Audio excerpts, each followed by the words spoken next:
Welcome back to Paul's Bass Academy.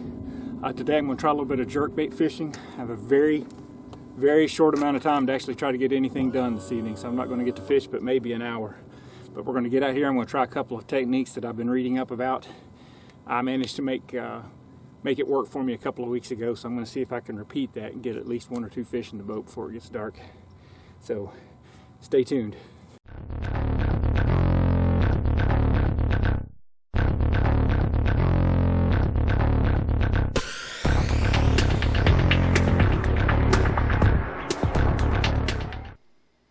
So where I'm fishing here, I'm going to fish from about 4 p.m. until dark. It's January 12th. There's been some bad weather in the area, but it's finally moved out. The water temperature is 51 degrees and the visibility is about 1.5 feet. So in this area that I'm fishing, you can see the main river channel has actually been split off into two branches. And I'm fishing right here where the two main branches of the river channel come back together. I'm going to kind of focus on this area right here close to where I put the boat in. So I'm going to zoom in so you can see this area specifically. There's an old submerged bridge there. So there you can see from the contour lines, this is a really steep bank, and I'm just going to work my way down this bank. I'm going to eventually work over here kind of away from the river channel, and then finally end up on this point is where I hope to if I have enough time. All right, so let's look at some choices that I had today for baits to use on this outing, where I decided I would just use jerkbait plugs and nothing else. In a recent auction on eBay, I won two or three different auctions and ended up with quite a few different plugs because I thought they were a really good buy. I'll admit a lot of the colors on these are so similar that maybe I should have considered something else. But they're actually all different types of plugs and all have some specific use. So number one, let's look at this Lucky Craft. This is a Lucky Craft Flash Pointer 100 in threadfin shad. It says that it is suspending and that it is 4 to 5 foot deep. Now, I'm going to have to go do some research when it just says suspending and it doesn't say slow sinking or slow rising. I'm not sure what that means. I don't know if that means that whatever depth you pull it down to, 4 to 5 feet deep, it just stays there and it doesn't sink or float. I assume that that's what that means. I really don't know, but I'm going to have to do some research and find out. But here's one option that I had was the Flash Pointer 100. A second option that I had was called a Pointer 95. This is in chartreuse sexy shad. This also just says suspending on it, and it's supposed to be about a 4 to 5 foot depth plug. A third option that I had was this Flash Pointer 115, and I have actually used this quite a bit. This is a little bit larger profile bait here. This is 7 to 8 foot depth, and it's also called a sexy chartreuse shad, but this one specifically says that it is slow sinking. So I do know from using this one some that it will just slowly descend. If you just leave it, untouched and no retrieve on it, it will just keep sinking. My fourth option that I had was this Lucky Pointer, Lucky Pointer Flash Pointer 100, 4 to 5 foot depth, sexy chartreuse shad, and it also says suspending on it. Okay, so there were 4 options that I had. Now I know these look very similar, but every one of them are slightly different. That one's a taller profile. This one's more long, slender. You can sort of see, if you kind of look at these this way, you can see a little bit more of the differences in the 3 of them. The threadfin shad has the dot further up, just like I can attest that the dot is further up towards the eye on the plug. And then again, this fourth one, if you look at it, I don't know if I can show you this with them all together or not, but this fourth one is definitely the bigger. When you look at them this way, it's the larger of the 4. Okay, so let's look at a couple of other options that we had. I purchased this Rapala. I'm going to show you on the bottom of this. It says Shadow Wrap Shad 9 Slow Rising. And you can see that I've added some weight to this on the front of it and on the rear of the hook. I've got quite a few strips on there. Why did I do that? This is a Shadow Wrap Shad 9 Slow Rising, and I can attest it slowly rises. I can pull it down as deep as I want and it will just slowly start coming right back up. Because I want it to kind of just sit still in the water and not actually move, I added the weight to it to try to get it to sit still. And I'll tell you, even after adding, you can almost count them on there, 1, 2, 3 pieces of weight on the front and 1 or 2 in the back, I could not get this to sink. at all, and really not even suspend. It continued to want to float. So that's pretty good attestation to how much air they keep in these things and keep them wanting to float. Let me show you another version of this.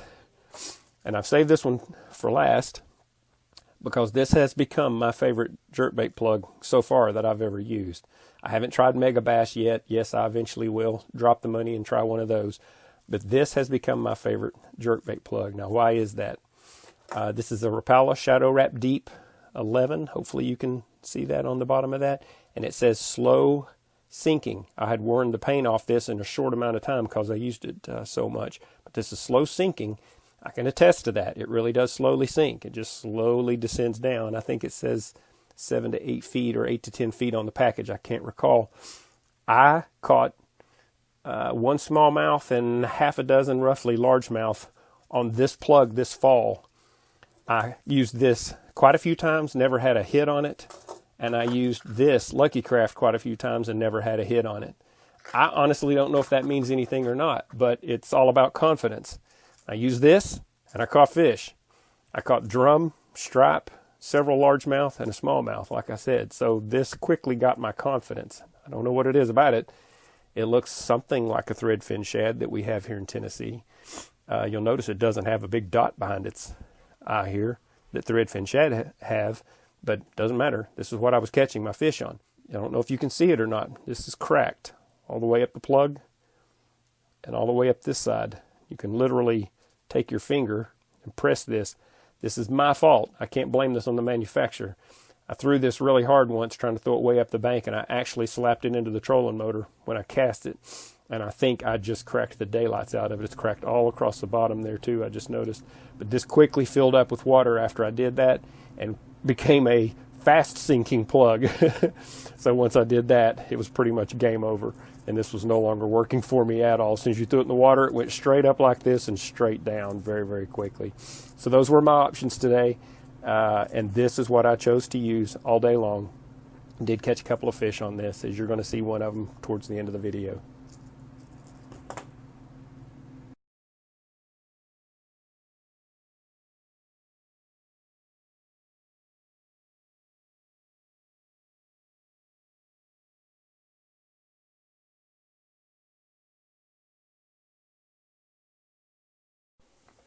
So if you see what I'm doing here, I put the boat in at this boat launch. And I basically started right here, which may seem strange to have started so close to the launch. But the thing is that everything appears to be here that I keep reading about and seeing in these other videos is that you have the main river channel right here. And it is flowing in this direction. And the river channel swings into the bank here. You've got this nice 45-degree angle rock. If you see in the video and pay attention, you'll see a lot of 45-degree angle, nearly solid rock going down this bank in this direction into the water. So it seems like it should hold fish because they have plenty of deep water to choose from, and then they can come up quickly into shallow water. Now, if you'll notice as I work further down onto the bank here, I'm getting myself away from the main river channel. And that may be a mistake. It may be a waste of time to have spent in this area here. I really don't know. That's where I need your help. And eventually I'm going to work my way over to this point and fish this. And then I'm going to come over finally and fish this point where I've had the best success so far this year. All right, so let's talk about technique for a little bit here. First off, let me apologize because I don't have the greatest video setup currently, but I'm hoping to remedy that soon. I'm looking into an action camera, for example. So what I'm doing, you'll notice I'm twitching the rod there. I throw the bait in. I sometimes reel it several times really quick to go ahead and get it to sink down to the level that I want it, and then I'll let it sit still. And I'll pop the plug towards me on a slack line. It may not look, if you notice, it may not look like it because you'll keep seeing me reel it in and you'll think that I'm actually retrieving the plug with by reeling it, but I'm not doing that. I'm just getting the excess slack out of the line. So there I'm twitching the plug and I go back to a slack line, take in some of the extra slack with the reel, wait a few seconds and twitch it again. I do notice that as the day tends to go on, 30, 45 minutes, an hour and a half, 2 hours into this, I kind of start getting lazy. I stop watching what I'm doing with my cadence, but I try to vary the retrieve, such as I'll throw the plug in, and maybe I'll reel it down to the depth, and then I'll try to pop it like 2-3 times, and then I'll stop, and then I'll try to pop it once and stop, and then maybe 3 times and stop, and then go back to 2, and then 1, and then maybe 2, and then 3, and so on and so on. I try to vary it, but again, I've noticed after watching my own videos that I get tired, and I tend to go pop, pop, pop. I'm sitting there watching myself doing it, sometimes 3 times every time I do it. There I was doing it twice, it looked like. Let's see what I do here. 1, 2, 3, and now 1, 2, 3, 1, 2, 3, 4.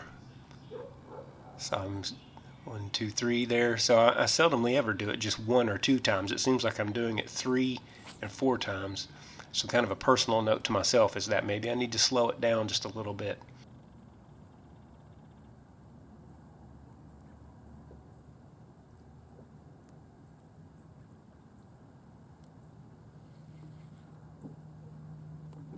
Fish on. Fish on. Have no idea what it is, but I'm just so happy that I hooked a fish. I don't care. If it's a minnow, I'm thrilled. Hey, to be honest, this is my first fish on camera. And it looks like it is, hey, it's a largemouth. Largemouth, yes. Yes, sir. Yes, sir. It's bound to eventually happen.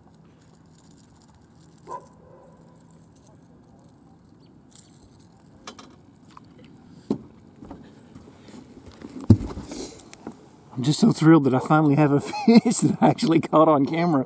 I don't know how to act, but that's what it's all about, folks. That is what I'm here for. Oh my gosh, this is so exciting. Let's let him go. Probably a pound.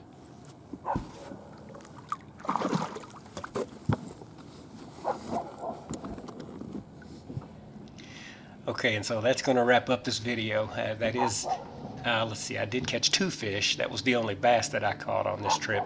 I spent just a few more minutes throwing a few more times into this cove, but as you can see, it was getting dark. I'm a little celebrating there, but it was getting dark and it was time to go. So thank you very much for watching my video, and please comment. Let me know, what did you see? What should I have done? Should I have used a different type of bait? Should I have used a different type of presentation? Does it look to you like I had some of my techniques down, or was I just making all kinds of mistakes? So let me know what you think in the comments. I appreciate you watching the video. God bless. Good luck out on the water.